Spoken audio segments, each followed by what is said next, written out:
Lição número 8, hoje, irmãos, dia 22 de maio de 2016. O título da nossa lição é Israel no plano da redenção. O texto áureo, o livro de Romanos, capítulo 11, versículo 36. Porque dele, e por ele, e para ele são todas as coisas.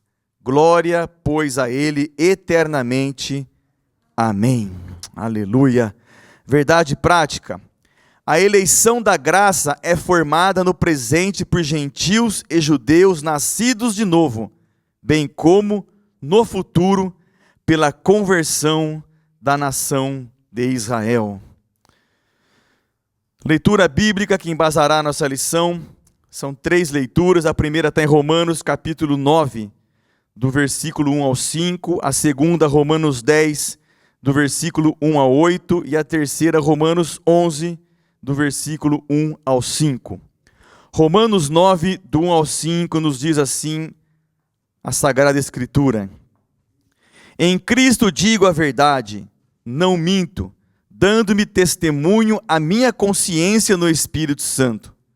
Tenho grande tristeza e contínua dor no meu coração, porque eu mesmo poderia desejar ser separado de Cristo, por amor de meus irmãos, que são meus parentes segundo a carne, que são israelitas, dos quais é a adoção de filhos, e a glória, e os concertos, e a lei, e o culto, e as promessas, das quais são os pais, e dos quais é Cristo, segundo a carne, o qual é sobre todos, Deus bendito eternamente. Amém. Romanos 10, do 1 ao 8. Irmãos, o bom desejo do meu coração e a oração a Deus por Israel é para a sua salvação. Porque lhes dou testemunho de que tem zelo de Deus, mas não com entendimento. Porquanto, não conhecendo a justiça de Deus e procurando estabelecer a sua própria justiça, não se sujeitaram à justiça de Deus. Porque o fim da lei é Cristo para a justiça de todo aquele que crê.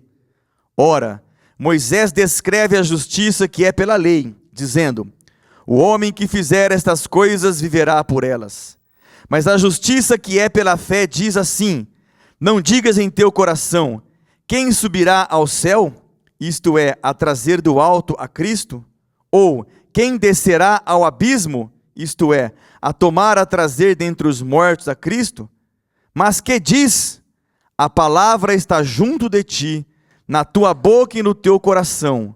Esta é a palavra da fé que pregamos. Romanos 11, do 1 ao 5. Digo, pois, porventura rejeitou Deus o seu povo?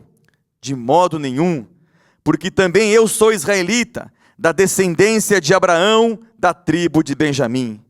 Deus não rejeitou o seu povo, que antes conheceu. Ou não sabeis o que a Escritura diz de Elias, como fala a Deus contra Israel, dizendo: Senhor, mataram os teus profetas e derribaram os teus altares, e só eu fiquei, e buscam a minha alma? Mas que lhe diz a resposta divina? Reservei para mim 7.000 varões, que não dobraram os joelhos diante de Baal. Assim, pois, também agora neste tempo ficou um resto, segundo a eleição da graça. Amém. Deus, obrigado pela tua palavra. Obrigado pelo teu cuidado. Obrigado pelos teus planos, pelos teus caminhos, que não são os nossos, Pai, são mais superiores, são eternos, são maravilhosos, Pai.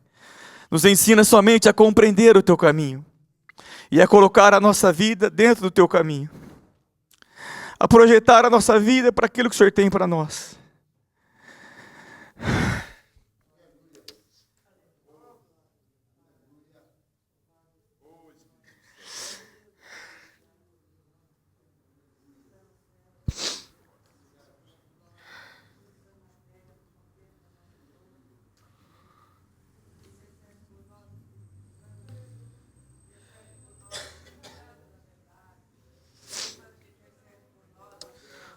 Obrigado por tudo, Pai. É só a Tua palavra que nós queremos. É só a Tua presença. Ajude-nos nessa manhã a compreendê-la e a vivê-la. Em nome de Jesus. Amém. Queremos também saudar todos os nossos membros da EBD Online. Um bom domingo, os irmãos podem se assentar.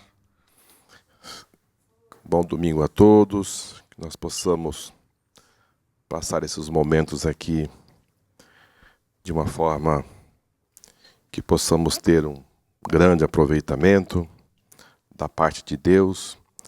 E Deus, ele é maravilhoso e os seus desígnios são mais altos do que os nossos pensamentos. A sua vontade, seus caminhos são muito altos. E a Bíblia diz que é mais alto do que as mais altas nuvens, as mais altas estrelas que estão no firmamento. Então significa dizer que sai fora da concepção humana. Não tem como nós entendermos e tentar, de alguma forma, compreender os pensamentos de Deus. São elevadíssimos. E o que nós precisamos é trilhar, caminhar, obedecer a sua palavra. E se assim fizermos, estamos bem-sucedidos. Amém? Essa é a realidade. Há pessoas que ficam tentando entender Deus, mas na verdade Deus, ele é soberano. E entender a soberania de Deus já é algo tremendo, porque você já entra na sua área que você deve ser humilde o suficiente para dizer: Deus, o Senhor sabe, o Senhor pode e o Senhor conhece. Amém? Queridos, nesta manhã nós temos um assunto de suma importância, como os demais. Nós temos trabalhado aqui, lição de número 8, como já foi mencionado pelo pastor Luciano, e que tem como título Israel no plano da redenção. É de suma importância conhecermos essa história, essa trajetória deste povo. E assim, conhecendo a história deste povo, nós também vamos passar a entender perfeitamente a nossa posição dentro desse cenário espiritual. Porque uma vez conhecendo de onde nós estávamos, quem nós éramos, e, consequentemente, você vai passar a saber a sua posição hoje diante de Deus, dentro de um cenário muito global dentro das Escrituras, e isso vai lhe dar firmeza. São estacas de suma importância para a vida do cristão, e é muito interessante compreendermos isto. Amém? Vamos para a nossa introdução. Paulo discorre a respeito da doutrina da salvação no capítulo de 1 a 8 da Epístola aos Romanos. Veremos nessa lição que no capítulo 9, 10 e 11 ele abre um parênteses para tratar a respeito da sorte de Israel, no plano da salvação. Aprendemos com esses capítulos que Deus tem um plano especial para com Israel e que a rejeição deles é apenas temporária, até se cumprir a plenitude dos gentios, quando todo Israel será salvo. Então, como eu disse aos irmãos, nós vamos trabalhar nesse domingo a respeito dessa nação. E como disse o comentarista aqui, nós vamos... Paulo vai abrir aqui um parênteses, e esse parênteses ele vai tratar a respeito de Israel, visto que nós estamos tratando a respeito da nossa vida cristã, a nossa fé, a nossa salvação, os nossos conflitos. Não se lembram nos domingos que antecedeu, ele fala aqui dessas lições anteriores, que trata a respeito da nossa vida com Deus, a lei, os profetas e assim sucessivamente. Porém, no capítulo de 9 a 11, ele abre um parênteses. Ele muda completamente o que ele estava tratando e agora ele vai tratar especificamente com a nação de Israel. Ou seja, nós temos aí de 9 a 11 de Romanos, Paulo tratando a respeito de Israel como nação e dá aqui um desdobramento deste assunto, porque, na verdade, o que estava acontecendo era ciúmes. Ciúmes. Ciúmes porque Israel batia no peito e entendia que eles eram os únicos, tinham os privilégios com Deus e as demais nações, não. E de repente agora eles passam a ver os gentios se voltando para Deus na mesma condição que eles estavam. Então começa a gerar agora essa perturbação entre eles, dizendo: este povo agora estão agregados junto conosco. Esse povo é um povo rejeitado por Deus e nós temos a nossa exclusividade. Como é que os gentios agora começam a fazer parte da nossa comunidade? Então nós temos aqui 3 capítulos.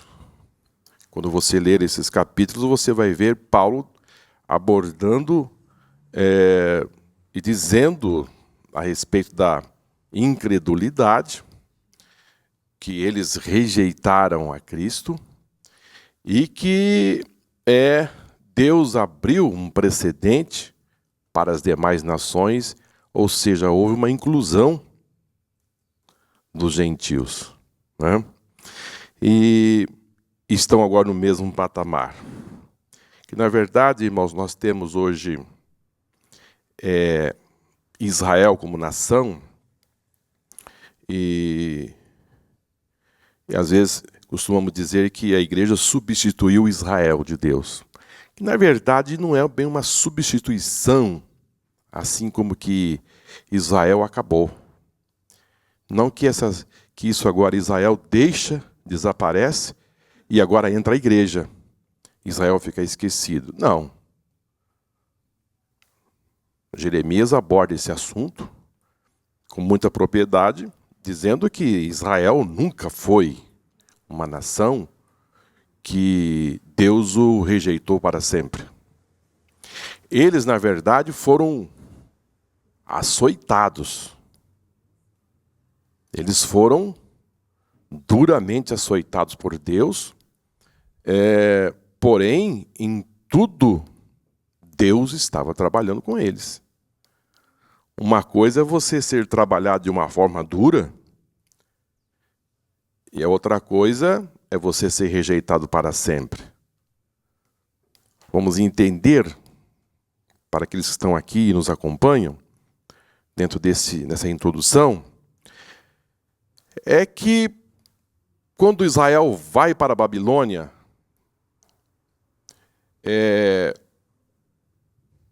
por força militar, Nabucodonosor invade em 3 avanços na terra de Israel, e a terra de Israel fica assolada, destruída, templo, enfim, vão para o cativeiro, e lá permanece durante 70 anos debaixo de um cativeiro. Isso significa dizer que Israel acabou. Quem passasse pelas terras de Israel, isso aqui virou nada. O propósito de Deus lá com Abraão zerou. A nação foi dizimada. Perderam todos os seus direitos por 70 anos. É muito tempo. Dentro de um cenário de hoje, uma nação que é invadida e perde os seus direitos por 70 anos de governo, praticamente essa nação desaparece. Mas como se trata de Israel, é diferente. Nós percebemos? Como se trata de uma nação eleita, uma eleição, houve uma eleição de Israel por Deus. Isso está sacramentado. Israel é uma nação eleita por Deus. Houve uma eleição. E por que que Deus, aí que nós não podemos entrar, por que que Deus fez assim? E por que que Deus fez assim, assim, assim? Não, irmãos, é escolha. Deus é soberano. O que que Abraão teve dentro dele, assim, no sentido de um homem que morava na Mesopotâmia, lá em Ur dos Caldeus, o que que ele tinha de diferente dos demais homens? Pai idólatra, para ser a ponta de uma grande nação. Deus arrasta esse homem dali e sai de uma forma peregrina, e vai peregrinar, e os irmãos conhecem toda a história, e ali nasce uma nação. Não nasceu assim, irmãos, uma comunidade, um povo, um grupo, uma tribo. Não, a chamada de Abraão, lá em Ur dos Caldeus, ali nasce uma nação. Ao poderio de Deus, nasce uma nação. E nação poderosa. É impressionante. Nasce uma nação fortíssima. E ela é tão forte que hoje é uma nação respeitadíssima no cenário mundial. Embora com todos os problemas, dificuldades, e enfim, que essa nação atravessou, hoje Israel, ela tem o maior índice de desenvolvimento humano. Maior índice. Mas foi uma nação que foi escolhida por Deus. Uma nação que Deus escolheu, mas aqui Paulo vai tratar também sobre a tristeza, né? A tristeza que ele tinha, porque Paulo era um israelita, pertencente à tribo de Benjamim. Ele chega a dizer que ele era hebreu dos hebreus, ele era um homem genuíno, um hebreu genuíno, mas ele vai tratar aqui nesses capítulos a respeito deste assunto, e vai dizer que eles rejeitaram o Messias, mas Deus não os rejeitou. Eles rejeitaram o Filho de Deus, mas a misericórdia de Deus é tão grande que Deus não os rejeitou para sempre. Isso é muito lindo, viu, irmãos? E depois também nós vamos tratar nessa lição que a misericórdia de Deus alcançou outros povos. Houve uma rejeição de Israel e depois esses ramos são cortados, são precipitados, e do lado desta oliveira tinha ali uma oliveira brava. Uma oliveira brava, e essa oliveira brava era chamada de zambujeiro,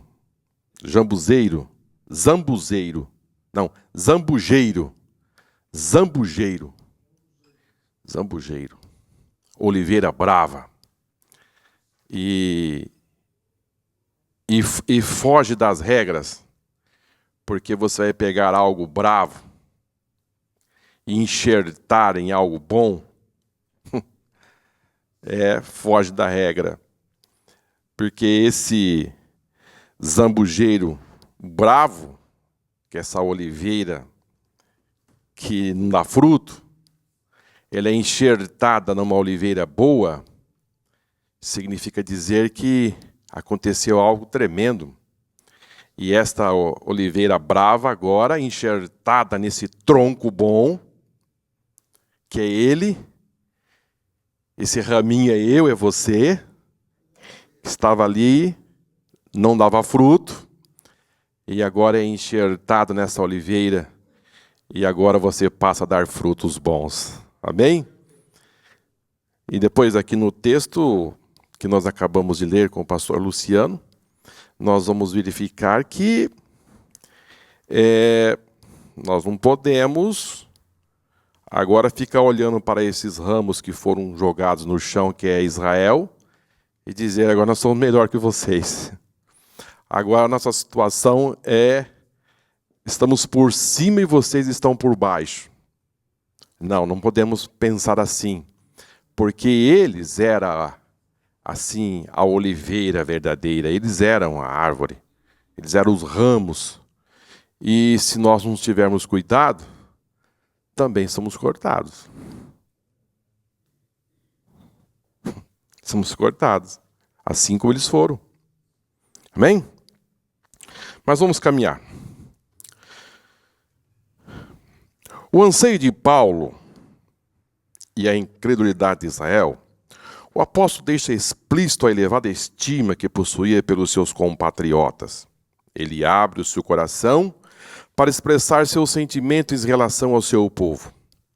Ele desejava que todos, assim como ele, entendessem o plano perfeito da salvação, revelado em Jesus Cristo. Esse desejo de Paulo se intensifica quando ele lembra aos crentes romanos de que os judeus foi dada a adoção, a glória, ao pacto, a lei, o culto e as promessas. Paulo também faz recordar de que dele os judeus também descendente aos patriarcas e o próprio Cristo. Mas apesar de todas essas bênçãos, o entendimento do povo judeu continuava endurecido. Aqui, queridos, Paulo chama este povo de nação, essa nação que agora não tem esse entendimento, esse compreendimento a respeito do plano da redenção. Como disse aos irmãos, o povo de Israel cresceu, tinha, como nós temos aqui registrado no livro de Gênesis, a proposta de Deus, essa eleição de Israel. Vamos para Gênesis capítulo 12, versículo 2. Aqui, quando Deus faz essa eleição, e traça um plano. Deus elege e faz um plano. Deus não trabalha sem propósito. Deus não trabalha sem propósito. Quando Deus entra em ação, Ele entra, faz o seu plano e tem propósito. Deus não fica, irmãos, dando tapa pelos ares. Dizendo, agora eu encontrei um caminho, agora eu vou fazer isso, agora vai dar certo. Deus não faz isso. Deus, quando Ele entra forte. Gênesis capítulo 12, versículo 2, Ele vai dizer a Abraão que essa nação era uma nação que haveria uma população. Uma população. Não era um grupo. Não era uma tribo pequena, um negócio minúsculo, não. Veja o que ele diz. Essa nação teria população. Far-te-ei uma grande nação. E abençoar-te-ei. E engrandecerei o teu nome. E tu serás uma bênção. Deus escolhe um homem e diz, olha, está havendo uma eleição aqui agora. E esta eleição vai gerar uma grandeza, e essa grandeza será uma grande população. E, consequentemente, essa nação será grande, e não vai faltar bênção. E vou engrandecer o teu nome, e tu serás uma bênção. Que proposta, irmão? Tira um homem de uma cidade, faz nele uma eleição e diz: de ti eu farei uma grande nação e abençoar-te-ei, engrandecerei o teu nome e tu serás uma bênção. Aqui, queridos, Abraão, ele tem 75 anos de idade, ele recebe essa proposta para uma grande mudança. E ele, pela fé, ele ia crer. E a partir daí, ele sai de uma forma peregrina. E como os irmãos conhecem bem toda a história, com mão forte, Deus tira esse povo lá do Egito e põe dentro da terra de Canaã. Dentro da terra de Canaã. Essa chamada de Abraão até a entrada de Canaã, nós temos aí um período de 430 anos. 430 anos. A Bíblia fala em 400 anos e a Bíblia fala em 430 anos. Né, que a Bíblia não está errada. É que quando Deus chama Abraão, que ele parte a peregrinar, ali começa, aquela raiz, brota em Abraão essa fé, então ele já começa a ser um peregrino. Ele já começa a peregrinar em busca deste sonho, desta realidade. Então, dessa chamada até a entrada, nós temos aí 430 anos. Mas quando você vai partir de quando Isaac tinha 5 anos de idade, aí Abraão já tinha 105 anos. Então, a partir desta data, que há aquele conflito ali na casa de Abraão, porque eles iam ter muitos problemas, Abraão teve muitos problemas, Jacó teve problema, todos tiveram problemas. Então, essa peregrinação, desde Abraão até a entrada, foi e, consequentemente, também nós temos aquele período em que o povo foi afligido no Egito. Então, às vezes a gente ouve assim muito dizer que o Egito, o povo de Deus passou 400 anos no Egito. Não foi bem assim. O povo de Deus não passou 400 anos no Egito. Foi desde a chamada de Abraão até a sua entrada. Então, essa população, e depois Deus faz promessa de uma terra. Veja que em Gênesis capítulo 15, versículo 7, Deus vai dizer a Abraão que esta nação teria um território. E disse mais: eu sou o Senhor, que te tirei de Ur dos Caldeus, para dar-te a ti a esta terra, para herdá-la. Então aqui Deus faz uma promessa e diz: olha, será uma nação populosa, abençoada, também ela terá um território para viver.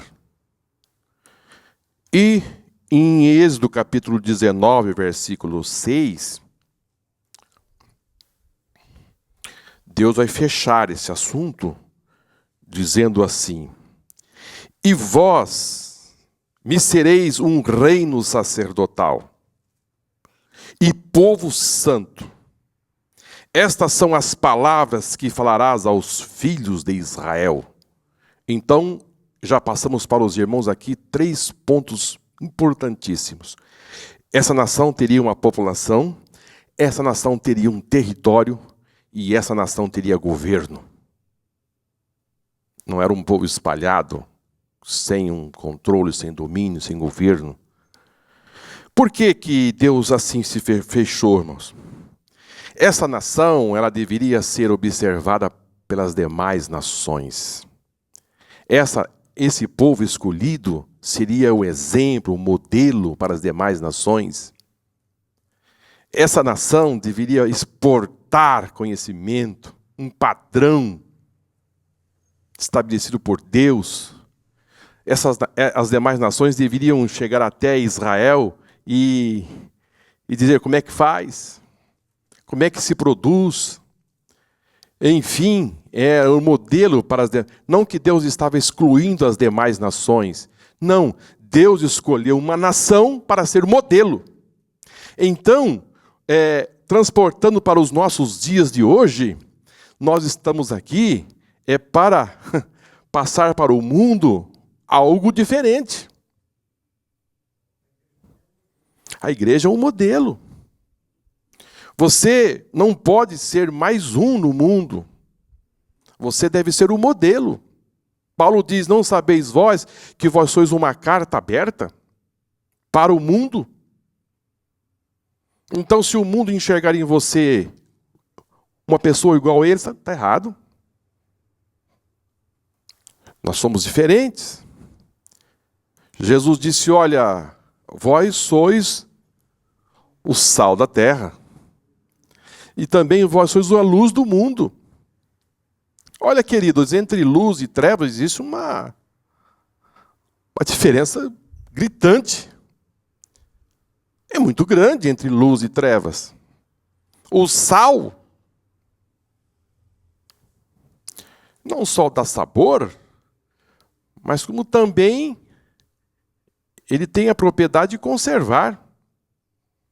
Então a igreja aqui nessa terra, ela tem um papel tremendo.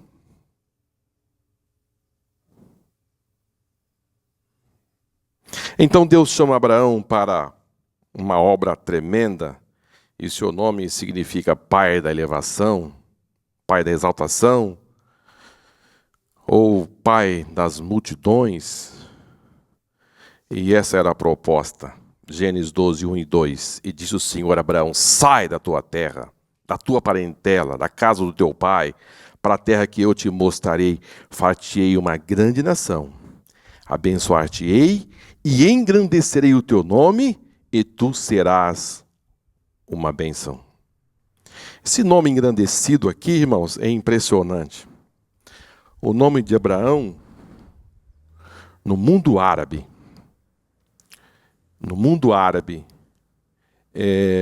às vezes eu pergunto, assim, em conversa com este povo, eu pergunto a eles, vocês conhecem Abraão? Opa! Abraão é um homem que, através dos milênios, Deus não apagou o seu nome sobre a terra. Passou-se milênios e milênios, o nome de Abraão, ele não está apagado. Tanto no mundo árabe, como na igreja, entre os povos, ele é o pai da fé. Ele é o pai da fé. Irmãos, quando Deus fala, está falado. Quando Deus fala, está falado. Pode passar o tempo, gerações, pode passar. Não muda. Vamos dar um passo à frente.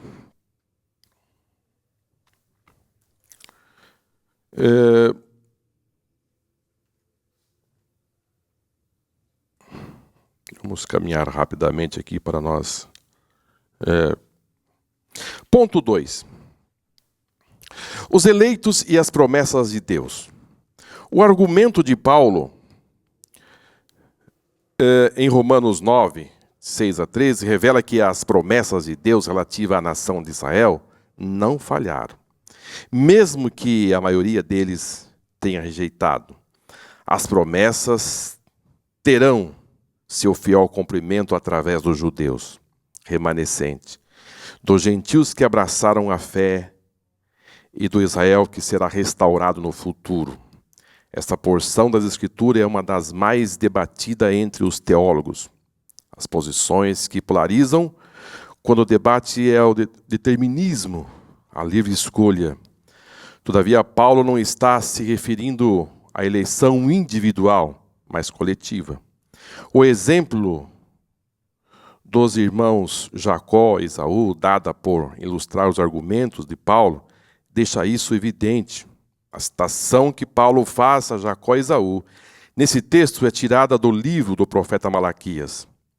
Basta uma olhada nessas passagens para ver que o profeta estava se referindo às pessoas ou aos indivíduos, Jacó e Esaú, que nessa época já haviam morrido há muito tempo, mas a grupos ou povos. Isto é demonstrado em Malaquias 1:4, onde Esaú é identificado como Edom, um povo e não um indivíduo.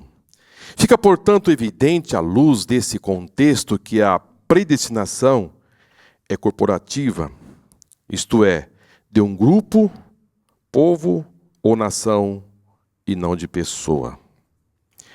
Eleitos às promessas de Deus. O que Paulo estava querendo dizer, irmãos, dentro deste assunto, quando ele trata aqui de Jacó e Esaú, ele não estava tratando exatamente de uma forma parcial, como se fosse um indivíduo, como se Deus fizesse uma eleição individual, no sentido que Deus está dizendo assim: eu escolho você e rejeito você. Quando a Bíblia fala assim, amei a Jacó e aborreci Esaú, na verdade isso não significa dizer que Jacó e os seus descendentes foram escolhidos para a salvação, e Esaú e os seus descendentes foram escolhidos para a condenação. Este assunto, irmãos, de predestinação tem causado muita polêmica entre muitos que estudam e tem tido assim tantas divergências a respeito deste assunto, e que o povo judeu entendia que eles estavam dentro de um privilégio e que as demais nações deveriam ser rejeitadas para sempre. Quando Paulo aqui trata desse assunto e faz alusão a Jacó e a Esaú, na verdade, como disse aos irmãos, Deus é soberano. Agora, amei a Jacó e aborreci Esaú, como disse aos irmãos, não significa dizer que Jacó e a sua descendência estavam predestinados todos a serem salvos, e Esaú predestinado à condenação. Os irmãos sabem muito bem, é bom que isso fica muito claro em nossas mentes, que dentro desse plano da eleição existe a responsabilidade dentro desta eleição. Não significa dizer que você foi chamado por Deus e você está agora isento de qualquer responsabilidade. Muitos, e até o inimigo, ele é muito esperto de tentar emplacar na mente das pessoas, e Deus já fez uma eleição e agora deixa correr a deriva. Deus chamou você para ser salvo e você para ir para o inferno. Não, isso é um absurdo. Jesus disse: ide por todo mundo e pregai o evangelho. E se ele disse que para as pessoas, seus discípulos, pregassem o evangelho, então, por que essa eleição que as pessoas dizem que Deus já elegeu uns para serem salvos e outros para serem condenados? Se valendo desse ponto isolado da Bíblia, amei Jacó e aborreci Esaú. Tem. Salvo para sempre, Deus já me predestinou para a salvação. E aqueles Deus já os rejeitou para sempre. Irmãos, Esaú e Edom, depois passou a ser os edonitas, e este povo, eles não quiseram saber de Deus. Eles foram varridos. Esta é a realidade. Houve a responsabilidade desse povo, eles assentar no coração, de querer somente as coisas desta vida. Eles não queriam saber nem de uma coisa e nem de outra. Eles só queriam o bel prazer.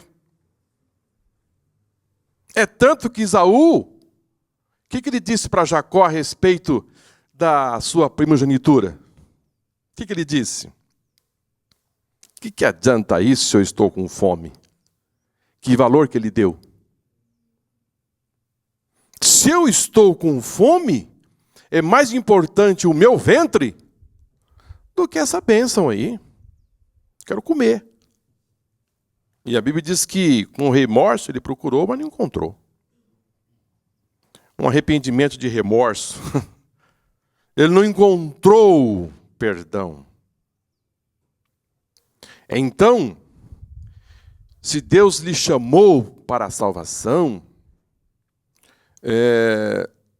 quando Jesus disse, não fois vós que escolheste a mim, mas eu escolhi a vós e nomeeis para que deis fruto, e o vosso fruto permaneça, ali, irmãos, era uma eleição para um trabalho. Para um trabalho específico. Para o discipulado. Vamos entender, você veio para o Evangelho, você já está salvo. Agora você é convidado para um trabalho específico, no ministério. Há uma eleição, há uma segunda colheita para um outro trabalho dentro do ministério. Então Jesus disse, não foi vós que escolheste a mim, mas eu escolhi a vós. Então Jesus saiu para um trabalho do discipulado, né, para o apostolado. Né? Agora, o convite para a salvação, irmãos, é para todos. Você não pode entender que neste bairro não se prega porque esse povo está condenado. Nós condenamos as pessoas. E essas pessoas, na minha eleição, eles estão condenados. Isso não pode, irmão. Eu não posso condenar um grupo, um povo. Esse sentimento estava no coração dos discípulos, que, lembra daquela mensagem que nós ouvimos aqui? Me fala a memória daquele pastor que pregou a respeito daqueles que viajavam, foram para Jerusalém? Lembra daquela mensagem? Em que os samaritanos disseram, Senhor, esse povo não nos rejeitou, não nos deu um aposento. E depois João, o filho do trovão, e os outros, Senhor, vamos fazer o seguinte, eu tenho um negócio assim rápido para resolver a respeito do samaritano. Elias não mandou descer fogo do céu? Elias mandou, se eu sou homem de Deus, caia fogo do céu. E caiu e morreu 100 soldados. E depois a segunda vez, terceira vez. Agora, João estava com esse sentimento, dizer, olha, vamos pedir para Deus mandar fogo sobre esses samaritanos. E já dizimar esse povo, nós já liquidamos esse povo rejeitado.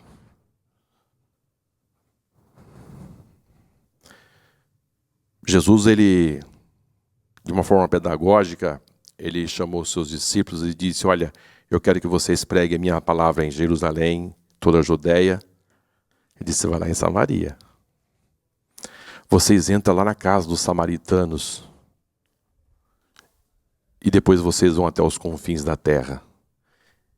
O povo mais odiado, mais hostilizado pelos judeus era o samaritano. Não passava nem dentro das suas terras. Fazia um trajeto mais longo para não passar ali. E Jesus disse, olha, vocês devem levar a minha palavra aos samaritanos. É interessante que quando Filipe entra em Samaria, no capítulo 8 de Atos, aquele povo rejeitado, aquele povo que eles rejeitavam, e isso durou por mais de 600 anos, Deus incendiou, o Espírito Santo incendiou Samaria, e os samaritanos abraçaram o Evangelho, e curas divinas, milagres aconteceram, e assim a cidade se expandiu. Então, esse evangelho, ele não está restrito a ninguém. Mesmo os judeus que rejeitaram Cristo, Paulo estava aqui dizendo, mesmo que vocês terem rejeitado a Cristo, levado ele à morte, a misericórdia de Deus não os exclui da salvação. Agora, tanto os judeus como os gentios têm direito, mesmo vocês tendo rejeitado. Vocês não estão compreendendo o amor de Deus? Este povo, naquela sexta-feira, naquela quinta-feira, essa multidão dizendo, nós não te queremos. Os religiosos da época, nós não te queremos. A Bíblia é enfática em dizer, veio para o que era seus, mas os seus não receberam. O que Paulo levanta aqui, irmãos, é algo muito forte. Sabe por quê? Porque desde que Deus disse àquele primeiro casal que ia levantar que ia esmagar a cabeça, Israel sabia que ia chegar alguém. O Velho Testamento apontava um Redentor. Eles estavam com a palavra, eles estavam com a lei, eles estavam com tudo na mão. E ele aparece. Impressionante, irmãos. Uma nação trabalhada por Deus, separada para receber o seu Messias. E o Messias chega e eles o rejeitam. É que eles foram, Paulo chega a dizer que não é porque faltou palavras para eles, não é porque faltou ensinamento. Não faltou. Deus trabalhando todo o tempo. Mas não queremos esse. Esse aí não é. Jesus chegou a dizer, olha, eu vim em nome do meu Pai e vocês não me receberam. Mas virá outro em meu nome.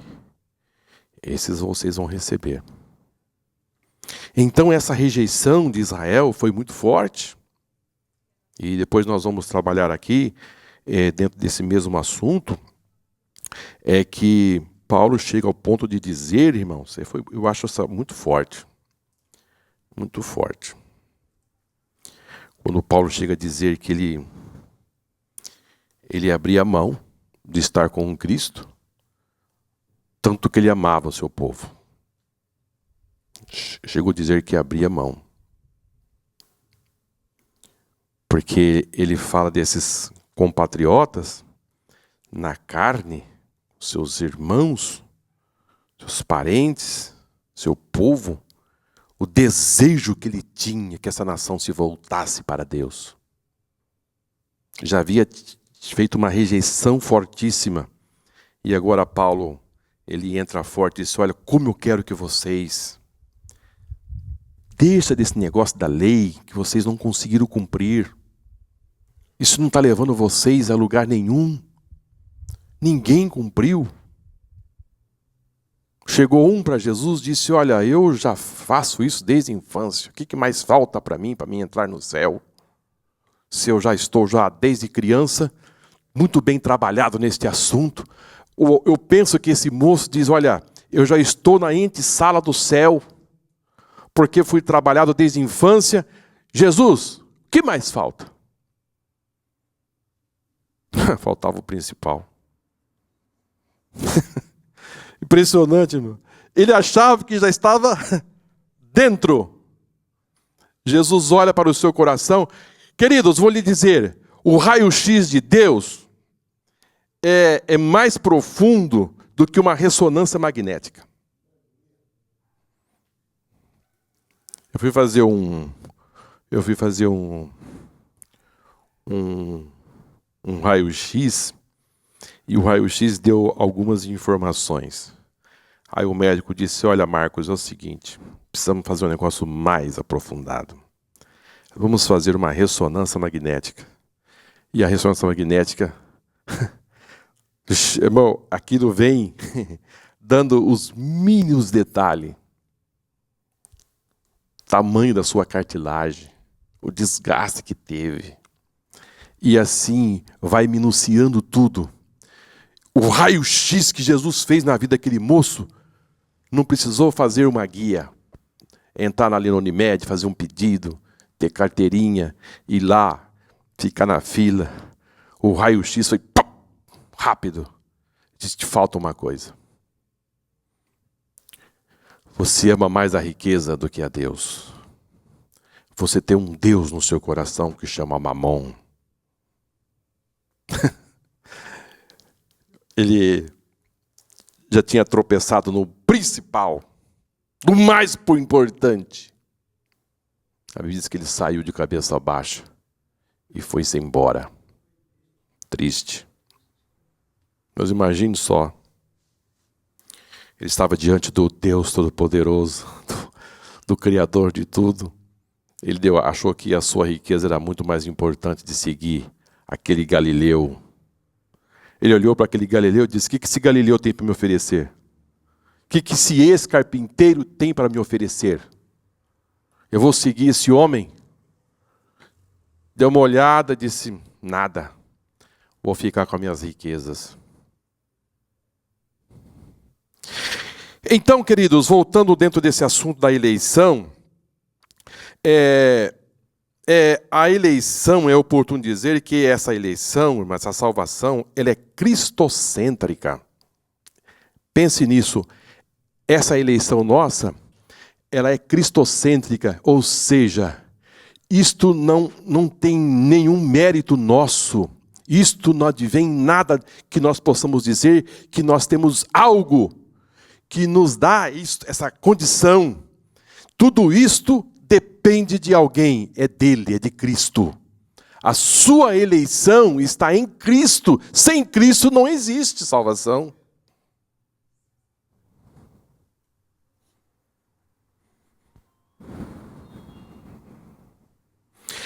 Ninguém é eleito sem estar unido a Cristo. E esta união é feita pela fé. É o que os judeus não conseguiam entender, irmãos. E nós não podemos cair na mesma armadilha. Estou dizendo armadilha no sentido de que eles pensavam que se eles caminhassem pela caminhada que não deu resultado, ou seja, a lei era para os conduzir a Cristo. E eles agora pegavam isto como que se fosse algo para que as suas obras, os seus preceitos, enfim, os levasse a uma justificação. E essa justificação, Paulo estava dizendo: olha, não é possível você se tornar uma pessoa justa sem Cristo.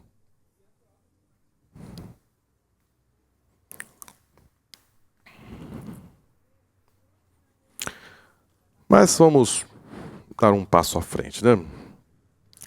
Eleição, justiça e soberania de Deus. Na verdade, soberania de Deus. Nos versículos 14 a 29 do mesmo capítulo 9, Paulo responde às indagações sobre a justiça de Deus e a sua soberania. Deus não poderia ser acusado de ter sido injusto com Israel, por eles se acharem no estado em que se encontravam.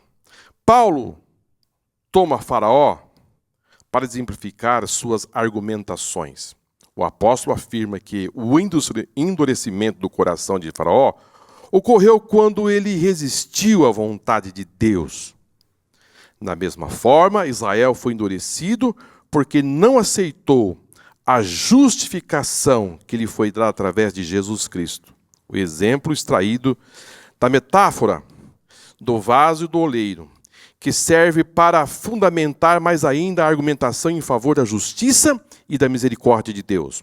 O argumento determinista, que vê os vasos da ira e os vasos da misericórdia como sendo uma referência aos salvos e condenados, cai diante da exposição do próprio texto. Deus suportou os vasos da ira e eles se tornaram por si mesmos objetos da ira de Deus. Mas os vasos de misericórdia participarão da glória de Deus através da fé, pela graça de Deus, e não como um resultado das suas próprias obras. No livro de Romanos, no capítulo 11, versículo 28 e 29, nós temos a seguinte informação. Assim que, quanto ao Evangelho, são inimigos por causa de vós, mas quanto à eleição, amados, por causa dos pais, porque os dons e a vocação de Deus são sem arrependimento. Ou seja, aqui nós precisamos entender perfeitamente que não adianta tentar encontrar um culpado. Não adianta tentar encontrar dizendo que as coisas aconteceram assim e assado por motivo disso ou daquilo. Não. Nós precisamos, irmãos, entender perfeitamente que a justiça de Deus, ela é soberana. Deus, ele é soberano. Deus não precisa, irmãos, dar satisfação a ninguém. Não se pode entrar por esse caminho, porque que certas pessoas é assim e assado. Por que acontece isso comigo e não acontece com ele? Os judeus estavam assim nesse ponto, tentando argumentações a respeito da salvação, mas uma coisa Deus deixou bem claro: não faltou a eles conselhos, não faltou a este povo palavras, não faltou a este povo profetas, não faltou a este povo a misericórdia de Deus, não faltou. Deus foi fiel até o fim, porém eles não quiseram abraçar a oportunidade que Deus lhes deu. Deus havia dito lá atrás que seria um povo separado, um povo santo, exclusividade, tinha todo o amparo, porém eles não quiseram. E agora, esse próximo assunto que nós vamos tratar é aquilo que foi bênção para o mundo, foi tropeço para eles. Tropeçaram em Cristo. Partindo do princípio de que a igreja de Roma era formada em suas maiorias por gentios. A parte judaica teria dificuldade de entender por que os gentios haviam sido aceitos por Deus, enquanto a maioria dos judeus não. Paulo argumenta que o tropeço de Israel se deve do fato de não terem crido em Jesus, o Messias prometido. O que deveria ser solução para eles tornou-se um tropeço. Por outro lado, os gentios, ao crerem na graça de Deus, foram justificados, visto que a sua justificação veio em decorrência da fé e não dos seus méritos. A grande virada, irmãos, a grande virada, os judeus não pegaram. Eles continuaram os mesmos. Eles não queriam que houvesse uma mudança. A chegada do Messias, eles ignoraram. E que Paulo agora trata nesse assunto é que os gentios agora era a maioria. Eles começaram a ver os gentios receber Deus, e é uma alegria, a salvação, o crescimento. Embora, irmãos, a mensagem de Cristo, ela estava assim concentrada na cidade de Jerusalém, a Judeia, expandiram para Samaria, houve uma prioridade, uma inclusão, o evangelho dentro das terras de Israel. deram prioridade e tentaram fechar ali dentro. Porém, estamos lendo essa carta aos Romanos, em que essa carta chega em Roma, e o que está acontecendo ali é que uma explosão de salvação em Roma. E eles começam a observar essa expansão. E eu queria aqui, irmãos, fazer aqui um pequeno parênteses, é que esse tipo de sentimento é um sentimento muito nocivo, porque eles queriam ter a prioridade na salvação em tudo. E agora eles veem o gentio sendo salvo, eles ficam incomodados. E nós não podemos, irmãos, cair nesse mesmo erro, porque tudo que Deus faz, tudo que Deus mesmo ele tendo essa exclusividade no passado, mas no sentido que, vamos entender,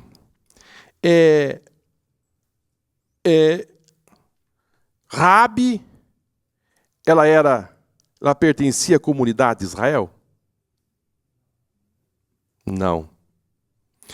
Ela entrou na linhagem de Jesus. Então, é impressionante isso. Esse negócio de exclusividade, esse plano de Deus, foi no sentido de encaminhar a chegada de Cristo. Deus é Deus de todos, irmãos. De todos os povos. Nós temos aquela passagem também de Ruth, aquelas duas mulheres, Noemi, que se casou com Boaz. Ela era moabita. E assim, nós temos ao longo da história de pessoas que não faziam parte da nação de Israel e tiveram um destaque muito grande nas Escrituras. Então esse negócio de você achar que só você tem direito e os outros não têm direitos, isso não tem sustentação bíblica. Mesmo na velha aliança, agora na nova aliança, eles não. E hoje, irmãos, e além do mais, quando se falava de Cristo, para eles era o quê? Era um escândalo. Esse homem que morreu na cruz, esse judeu que foi julgado e condenado e morto, nós não queremos. Nós queremos ficar com a lei de Moisés. Então, a chegada de Jesus, a vinda dele, essa rejeição, essa pedra angular, essa pedra rejeitada, eles tropeçaram. Eles não entenderam. Eles não conseguiram entender que era o Filho de Deus, que morreu para a salvação da vida deles. E eles preferiram ficar na lei e não conseguiam cumprir esta lei. Tropeçaram na lei. Nesse ponto, o apóstolo realça algo que já vinha argumentando desde o capítulo 3. Os judeus buscavam a sua justiça própria através da lei. Acabaram por rejeitar a justiça de Deus que vinha através de Jesus Cristo. Querer agradar a Deus, seguindo os preceitos da lei, era andar na direção errada, visto que Cristo é o fim da lei. Quando fala aqui, irmãos, o fim da lei, é bom que se diga aqui que este fim aqui, dito aqui no comentarista, não significa dizer que a lei terminou. Esse fim aqui tem o objetivo de a lei tem o objetivo de que esta lei os encaminhassem a Cristo. Não é que a lei terminou, o fim, a lei acabou, o fim da lei. Não, esta lei que chegou a esses judeus foi no sentido de que eles Paulo chega a dizer que era como o aio de conduzi-los a Cristo. Ou seja, eles teriam uma vantagem muito maior, porque eles conheciam a lei, e que se eles abraçassem a Cristo, eles estavam numa vantagem muito grande.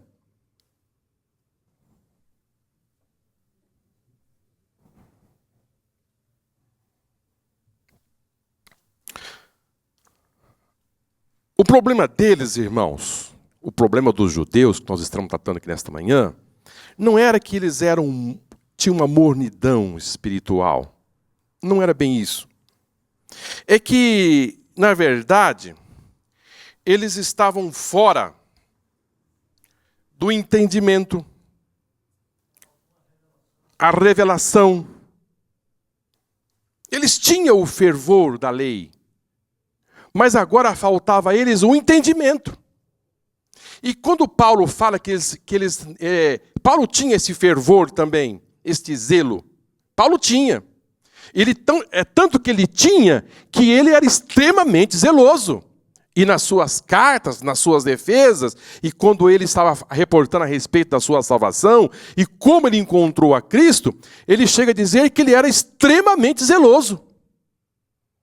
E este zelo que ele tinha arrastava as pessoas das casas, pelas cidades, e quando dependia do seu voto, o seu voto era para a condenação de morte.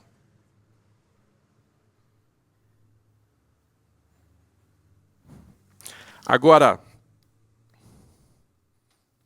vou dizer algo aos irmãos. O zelo sem entendimento é fanatismo. É um desastre. Vou repetir. O zelo sem entendimento é fanatismo.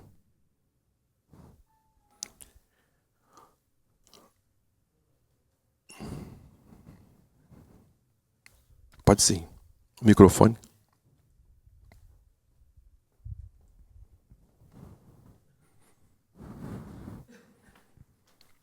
Até a gente vê, em relação a esse raciocínio que o irmão está falando a respeito de as pessoas não ter discernimento das coisas, até a gente vê hoje, até né, na Igreja de Cristo, hoje, no dia a dia, a gente às vezes depara com cristãos que às vezes defendem ideias que não é bíblica, né? Defende ideias veementes, com veemência, até com certos caprichos. Mas você vai ver isso que ele está defendendo, não tem um respaldo bíblico. E às vezes faz até aquilo com certo zelo, mas um zelo sem conhecimento, sem a revelação divina. Por isso que eu acho muito importante, pastor, quando nós entramos na área de estudos bíblicos, que eu acho assim, que as pessoas deveriam atentar para isto, porque essa lição de hoje, por exemplo, é uma revelação, está mostrando para o povo que nós temos que ter entendimento da palavra de Deus, para não errar, né? Porque esse povo aí, no caso, errou, né? O senhor observando aí que lá, por exemplo, em Hebreus, do capítulo 1, no verso 1 também, está dizendo assim, que Deus antigamente falara através dos profetas, e por fim, né, falou nos últimos dias pelo seu filho. Então, as pessoas precisam atentar para isso, né? Isso que o irmão está pregando hoje, isso serve muito para a igreja moderna, a igreja dos nossos dias, a igreja de Cristo. Igreja de Cristo. Porque existem muitos cristãos que precisam se inteirar das Escrituras para ter entendimento, porque nós estamos avizinhando a volta de Jesus e muitas pessoas poderão ficar até dentro das igrejas, porque não atenta para o ensino verdadeiro de Cristo. Porque no dia do arrebatamento da igreja vai ser uma coisa muito séria. Então não vai haver remédio. As pessoas precisam atentar para o conhecimento da palavra de Deus, porque isso é importante. Esse ensino, por exemplo, que o irmão está dando hoje, e outros que já aconteceram aqui, pregações que nós temos visto aqui, o pastor prega, pastor Frauzelini, outros pastores que passam pelos os púlpitos das igrejas pregando, as pessoas precisam atentar para isso, porque é coisa séria. Certo? E muito obrigado. Isso é muito sério, irmãos, porque este zelo não vai levar você a nenhum sucesso. Pelo contrário, vai trazer desastres. Então esse zelo era um zelo mal direcionado, podemos dizer. Um zelo mal direcionado. E um zelo mal direcionado é um zelo sem entendimento. E um zelo sem entendimento, consequentemente, é fanatismo. Um fanatismo. Os judeus, irmãos, eles estavam tão ocupados com a lei, com esse zelo, que impedia eles de ter um entendimento a respeito do caminho da salvação. Então, ao longo do tempo, na plenitude do tempo, Jesus chega. E eles amarraram com a lei. O carpinteiro chega. O carpinteiro começa a expor, a descortinar. E em Jesus, irmãos, Jesus não escondeu nada dos seus discípulos e nem daqueles que o assistiam. Eu fico assim muito parado com aquela expressão, se fosse o pastor, esqueço o nome dele, do pastor Messias, ele dizia, eu me amarro muito nele, porque Jesus, ele não chegou aqui camuflado, o seu ministério foi aberto. As multidões e os milagres que ele realizou, foi milagres para o povo dizer, é ele. 15 dias antes da sua morte, Jesus chega em Betânia e provoca um atraso de 4 dias para mostrar que ele era o Filho de Deus. Ele chega a dizer no meio da multidão, dizendo, Pai, eu sei que tu sempre me ouve. Então ele coloca na condição de filho e ora no sentido de falar com o Pai. Diz, se eu sei que tu sempre me ouves, mas eu oro, sabe por quê? Para que essa multidão creia que tu me enviaste. Claro, irmão. Aí Jesus abre mesmo as cortinas, dizendo, eu sou o Filho de Deus. Mas daí poucos dias, a multidão estava dizendo, crucifica-o, crucifica-o. Então, quando Paulo ele trata desse assunto, ele fica, irmãos, com grandes pesares. Porque ele sabia, ele tinha entendimento que era o seu povo que rejeitou a pedra. E rejeitou a pedra, e tropeçou na pedra.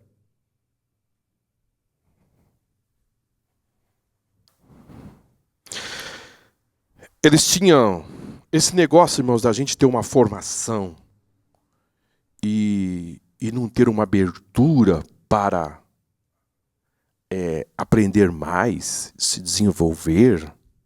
Isso é um problema, viu, irmão? Há pessoas que estão sempre com o copo voltado para baixo. Não, só para baixo.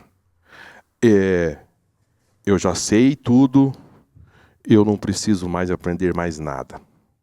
Eu já estou pronto para subir para o arrebatamento, já aprendi tudo que deveria aprender a respeito da salvação. Eu conversei com um irmão uma certa vez, que eu fui convidá-lo para vir para a escola dominical. Sabe o que ele me respondeu? Não era dessa igreja, não.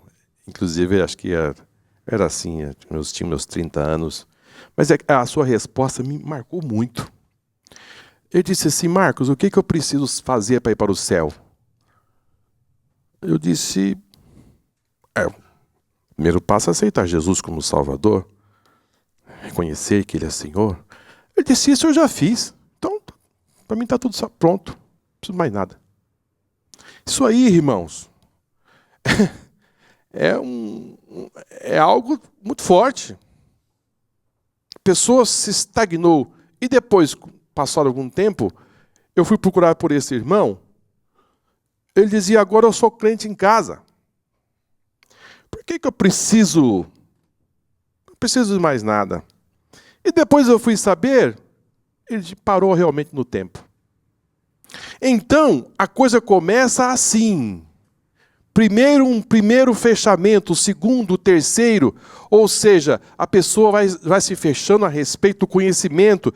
O povo, os judeus, eles disseram, não, nós já estamos fechados neste assunto, nós não queremos mais nada.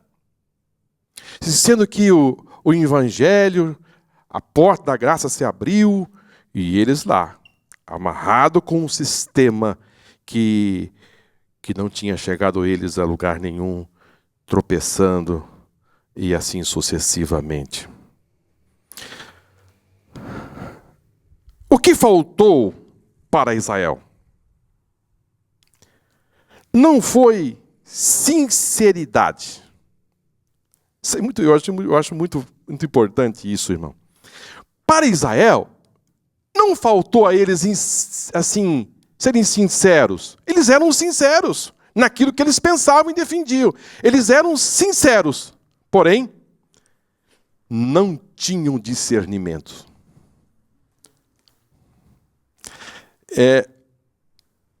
Nós estamos dizendo isso aqui aos irmãos, mas nós precisamos transportar para os nossos dias de hoje. Sinceridade, eles tinham. Não tinham discernimento. Cheio de cera. Muito sinceros, sem discernimento.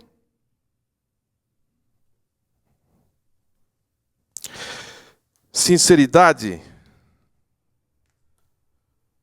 quando ele se diz que a sinceridade não basta, precisamos entender que essa sinceridade dava uma possibilidade, uma abertura, que essa sinceridade era uma sinceridade também equivocada.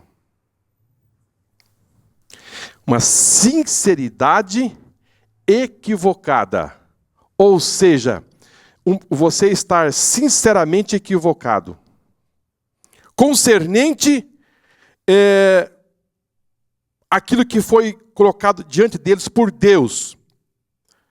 Então podemos concluir da seguinte forma: o zelo não é suficiente em si mesmo. Os irmãos estão entendendo? O zelo não é suficiente em si mesmo. Você está sendo zeloso em quê? Eu estou sendo zeloso na lei. Mas e aí? A porta da graça se abriu. E você agora vai abraçar a graça ou ficar tropeçando naquilo que você não consegue viver e obedecer à lei? A graça chegou.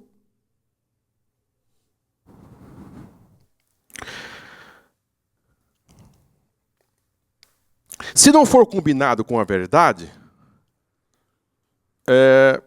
você pode fazer mais mal do que bem.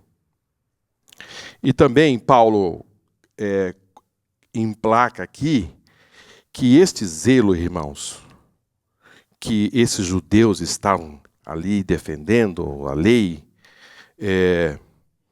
estavam fazendo que eles se tornassem inimigos de Deus.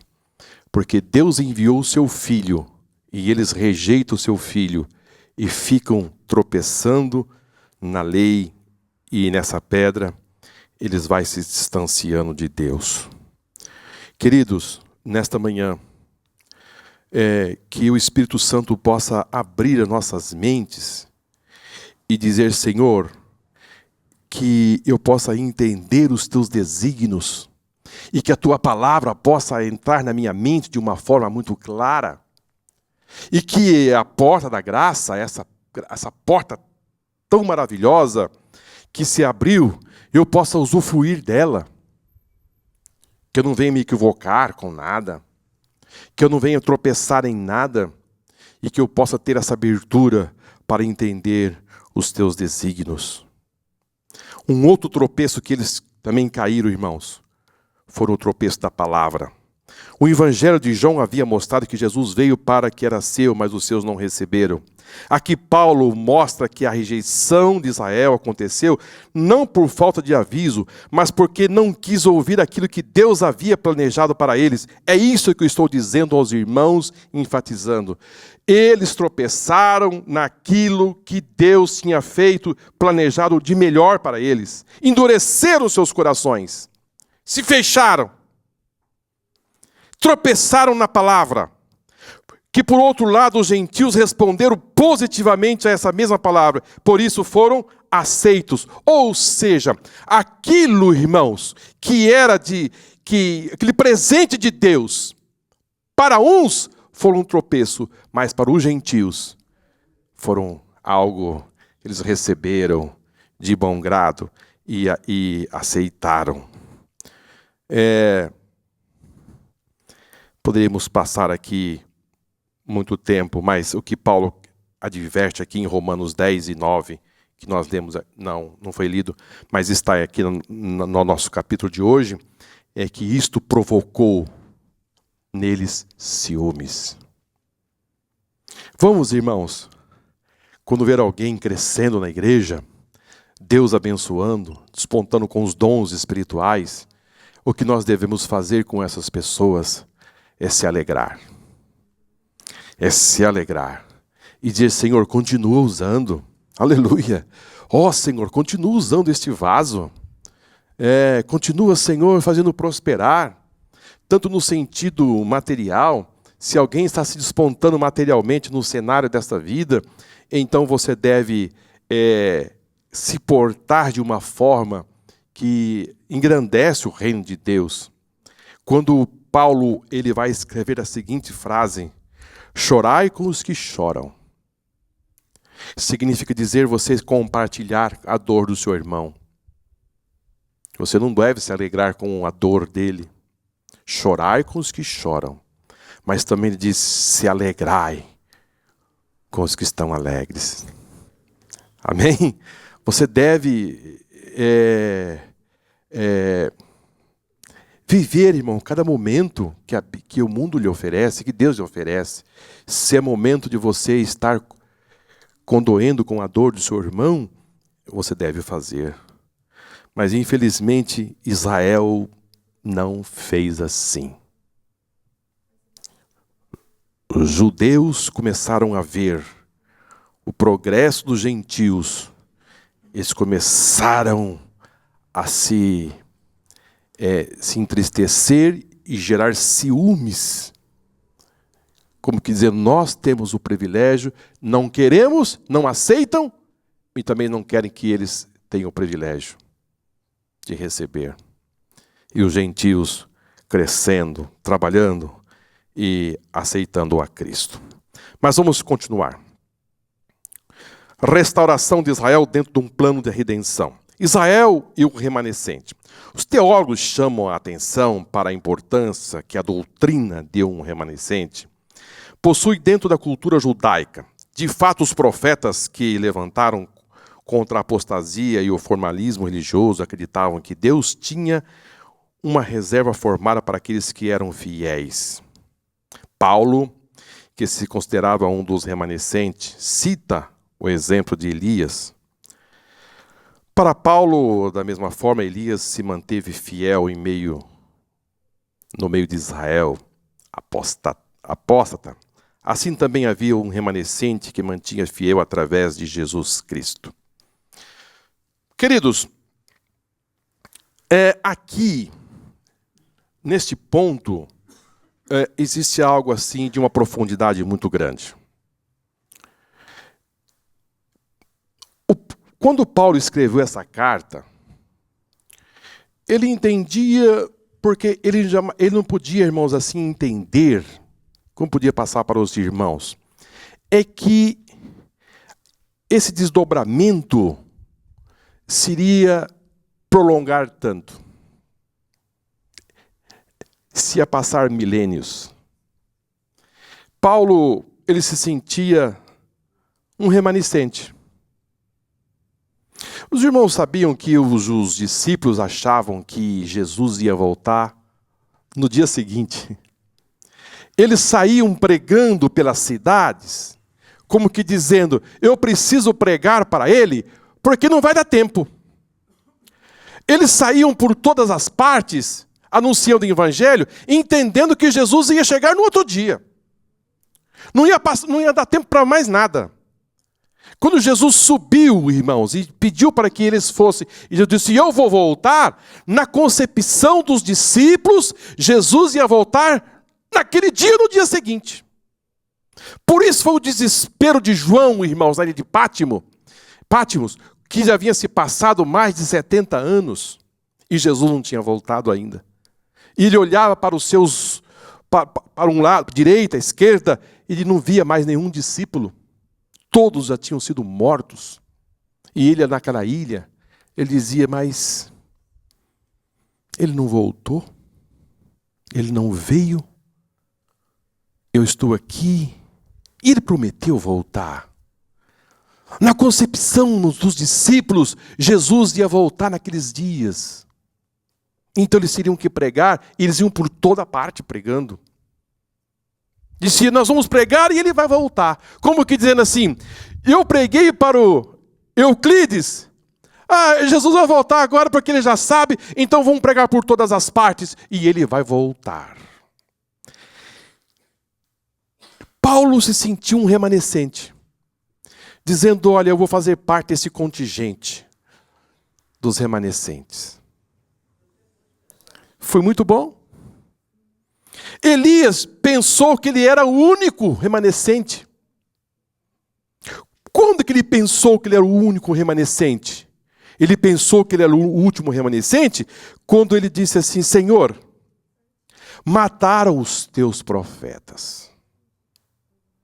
Jezabel e Acabe, essa dupla, destruiu Israel. Matou todos os profetas. Só tem eu. Ele se sentiu único ali na terra, nas terras de Israel. Só ficou eu, Deus, não tem mais ninguém. Deus disse, Elias, você está equivocado. Você está equivocado. Eu tenho 7.000 que não dobraram o seu joelho a Baal. Eu tenho um contingente ainda muito grande. Levanta, rapaz. Levanta. Pô, ânimo. Vamos lá. Irmãos, imagine só o sentimento de Josué e Calebe, quando estavam às margens do rio Jordão. Quando ele olhou para aquela multidão que estava ali, ele dizia, do meu povo, só tenho eu e você.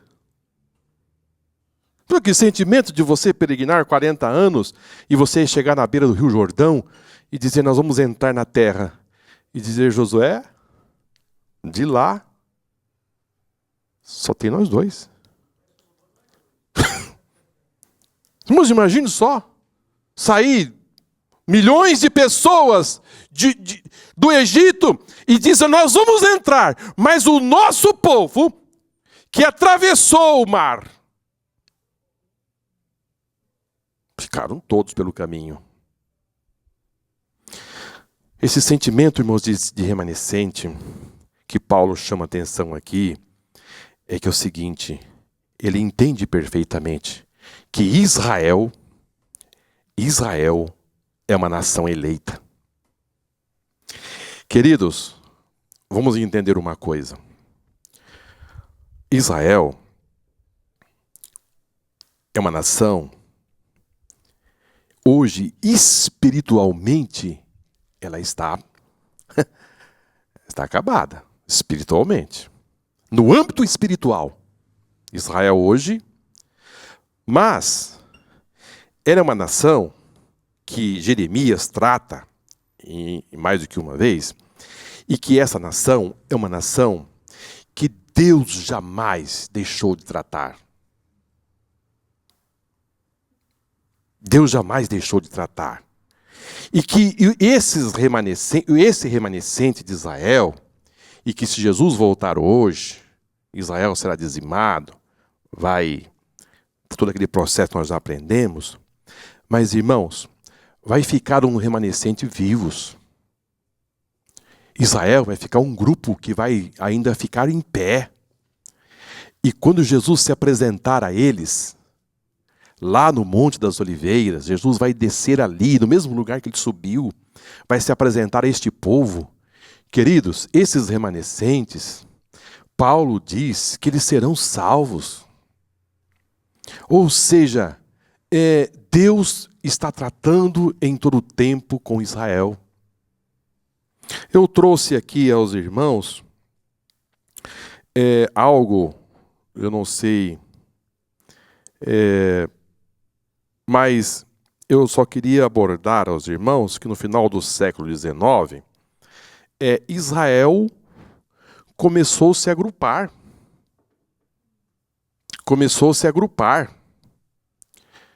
Depois que ele se agrupou, eles receberam algo tremendo que foi que está registrado ali no capítulo 37 do livro de Ezequiel. Abra comigo a sua Bíblia. Eu tenho aqui poucos minutinhos. Nós vamos já tratando deste assunto. Mas antes, porém, eu só gostaria de ler aqui algo para entrar nesse assunto. Vamos para a nossa lição e depois vamos para Ezequiel 37. Israel e a restauração futura. Embora Paulo se entristecesse com a aflição espiritual dos seus compatriotas judeus, a sua posição em relação a eles é de esperança e não de desespero. Paulo estava convencido que o futuro Israel será salvo.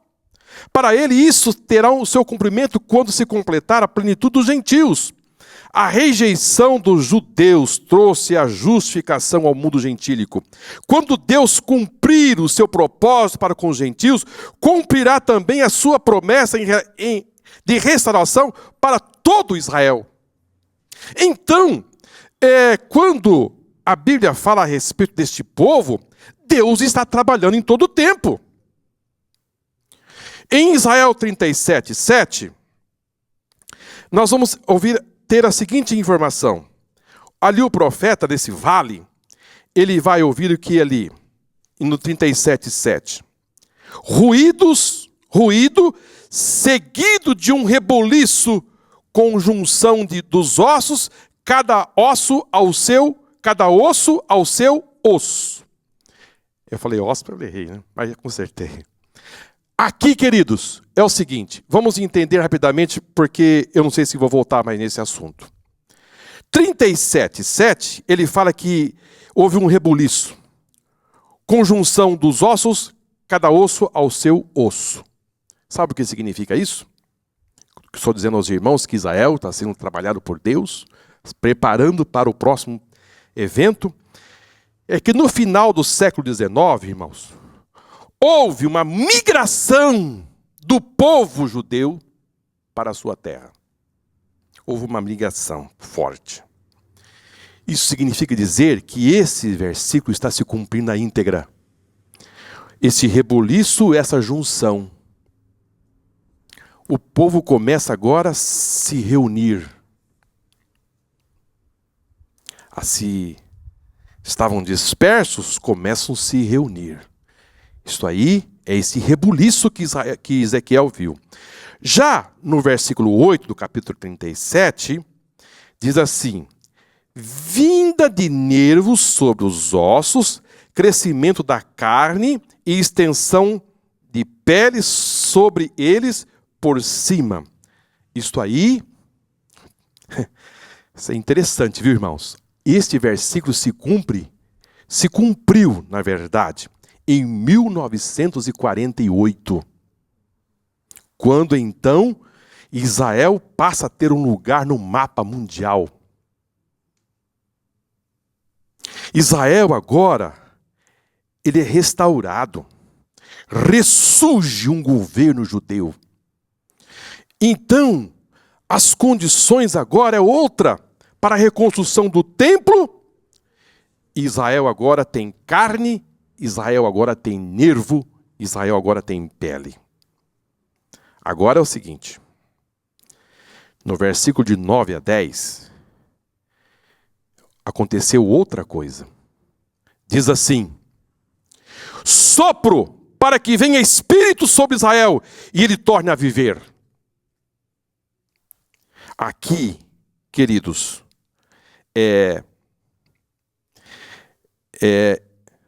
não aconteceu ainda. Esses dois pontos já aconteceram, mas esse aqui, não. Por que não? Porque Israel hoje, espiritualmente, quando fala assim, venha sobre ele espírito para que possa viver, não aconteceu. Quando isto vai acontecer? No final da grande tribulação. Israel vai sair desse estado que ele vive hoje, morto espiritualmente. Eles não conseguem enxergar nada espiritualmente. Não estou querendo dizer aos irmãos que se um judeu aceitar Jesus hoje, ele não está salvo. Ele está salvo. Mas dentro do cenário, da proposta que Deus tem para com Israel, ele só vai voltar a viver no final da grande tribulação. Quando eles terem esse encontro com o Messias e o Espírito de Deus descer sobre eles. Eles vão voltar a ser esta nação espiritual. Essa nação, essa proposta que Deus tem para com este povo. Então, aquilo que Deus disse a Abraão vai acontecer de uma forma assim maravilhosa. Queridos, Deus não perde nada. Deus está no controle de tudo. Israel se agrupou. Israel se tornou um estado. Só falta agora Israel se tornar uma nação espiritual. Tem um versículo na Bíblia, pastor, que acho que o pastor já citou aqui. Me veio à minha mente agora, mas eu não trouxe aos irmãos. Chegará um dia, irmãos, que as pessoas vão querer tocar num judeu. Tem esse versículo na Bíblia. Os judeus serão, irmãos, serão uma nação tão respeitada, um povo tão espiritual, que as pessoas irão querer tocar neles. E no versículo, em Isaías 2 e 3, vamos ler esse versículo, que vai ajudar um pouco os irmãos a entender o que eu estou dizendo aos irmãos nesse momento e aos nossos alunos da EBD. Isaías capítulo 2 e versículo 3. E virão muitos povos, e dirão, vinde, subamos ao monte do Senhor, à casa de Deus de Jacó, para que nos ensine o que concerne os seus caminhos, e andemos nas suas veredas, porque de Sião sairá a lei, e de Jerusalém a palavra do Senhor. Esta é a nação de Israel, irmãos, que hoje está ali, no seu território, odiado por muitos, amados também por outros, mas está ali. Chegará o momento em que esta nação, mesmo rejeitando o Messias, Deus vai fazer algo tremendo com ela. Uma nação extremamente respeitada, extremamente honrada pelo Senhor. E se nós voltarmos no capítulo 12 de Gênesis, que nós lemos aqui no início, o que nós lemos? Abraão, sai da tua terra, sai da tua parentela, e vai para a terra que eu te mostrarei, e eu engrandecerei o teu nome, e tu serás uma bênção. Deus fez uma promessa a Abraão, lá no capítulo 12. Abraão tinha 75 anos. E agora nós estamos tratando aqui hoje, depois de mais de 6.000 anos, Deus dizendo as mesmas palavras. Esta nação vai ser uma bênção para o mundo. Capital do mundo, Jerusalém. As nações irão se migrar para lá. E vão dizer, nós vamos para a casa do Senhor. Nós vamos aprender, porque de lá vai sair a lei e a palavra do Senhor. Queridos, vou parar. Vou parar por aqui. Só vou ler a conclusão para os irmãos. Como vimos, os capítulos 9 a 11 de Romanos demonstram a soberania de Deus na história da redenção. Revela que o propósito de Deus concernente à eleição jamais poderá ser frustrado. Diante disso, a atitude deve ser de temor e não de jactância. A história de Israel, seu antigo povo, bem como a inclusão dos gentios no plano da salvação, mostra que Deus respeita as escolhas, mesmo que estas se revelem danosas para aqueles que as fez. Em todo caso, o arrependimento e a fé são os caminhos que darão acesso ao portão da graça de Deus. Que Deus possa, irmãos, fazer clarear cada vez mais em nossos corações a grandeza deste Deus, o trabalhar deste Deus. Tudo isso que Deus fez foi com homens falhos, com problemas, com dificuldades e assim sucessivamente. Mas como se trata, irmãos, da ação de Deus, propósito de Deus, o querer de Deus, queira, irmãos, as demais nações ou não, queira os reis, os governos ou não, isto nada vai impedir que isto aconteça com a nação de Israel. E se nós somos hoje esse Israel de Deus, que entrou no lugar desses ramos que caíram e fomos enxertados, posso dizer aos irmãos com muita convicção, Deus tem um propósito muito grande com esta igreja. Deus tem um propósito com a nossa vida e com a sua vida. Deus estabeleceu algo. E você pode ter certeza de uma coisa. Aquilo que Deus traçou para a sua vida. O que você precisa fazer é trabalhar, ter a sua responsabilidade diante de Deus e caminhar nesse propósito. Você vai ver o que Deus vai fazer. Cada passo, cada momento. Não retarda, não. Não atrapalhe o agir de Deus. Se ajude ao Espírito Santo. E você vai ver que os planos de Deus não vão ser frustrados na sua vida.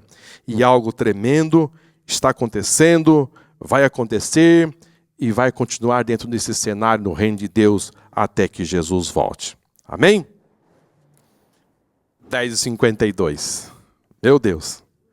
Que Deus abençoe os irmãos, que nos ajude a entender cada vez mais a respeito deste assunto. É um assunto que trabalha com uma outra nação, povo de Israel, mas eu penso, queridos, que pelo menos para mim, tem sido assim de uma importância muito grande, porque dentro desse cenário que nós estamos estudando aqui, eu posso ver assim um Deus que consegue fazer aquilo que Ele fala.